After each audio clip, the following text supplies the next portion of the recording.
यदि आप चटपटी और मसालेदार धार्मिक कहानियाँ सुनना चाहते हैं तो ये चैनल आपके लिए नहीं है।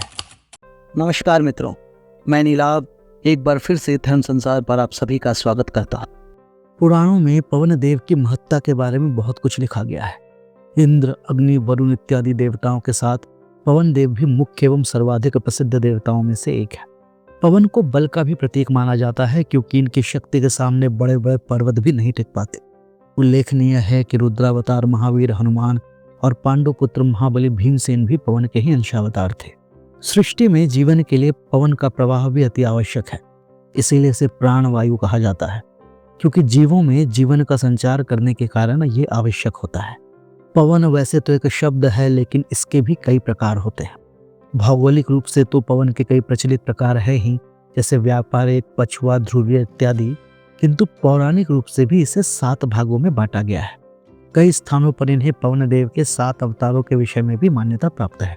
इनमें से पहला है प्रवाह। पृथ्वी के ऊपर मेघमंडल तक जो वायु स्थित है उसका नाम है प्रवाह। इसका नाम प्रवाह इसी कारण है क्योंकि इसका प्रवाह बहुत तीव्र होता है। यह वायु अत्यंत वेगशील और शक्तिशाली मानी जाती है। मेघों को अपने वेग और शक्ति से यही वायु उड़ाकर इधर उधर ले जाती है। यही नहीं, मेघों में जो जल होता है वो भी इसी पवन की देन होता है। तो एक प्रकार से इसी पवन के कारण पृथ्वी पर जल की उपलब्धता होती है। मानव के जीवन को ये पवन सर्वाधिक प्रभावित करती है। पवन देव का दूसरा रूप है आवह। इस पवन का संबंध सूर्यमंडल से है। सूर्यमंडल में जो भी चीजें गतिमान हैं, ये उसके पीछे की शक्ति मानी जाती है। पवन का तीसरा प्रकार है उद्दह।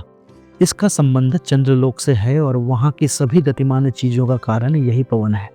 पवन का चौथा प्रकार है संवह। इस वायु का संबंध नक्षत्र मंडल से होता है। उसी के ध्रुव से आबद्ध होकर संपूर्ण नक्षत्र मंडल घूमता रहता है। पवन का 5वां प्रकार है विवाह। नक्षत्र मंडल के ऊपर जो ग्रह मंडल है, ये पवन उससे संबंधित है। यही वहां की हर चल वस्तु का कारण है। पवन का 6ठा प्रकार है परिवह, जो कि सप्तर्षि मंडल में स्थित है। कहा जाता है इसी पवन की शक्ति से सप्तर्षि विश्व में स्वच्छंद विचरण करते हैं। पवन का 7वां और अंतिम प्रकार है परावह।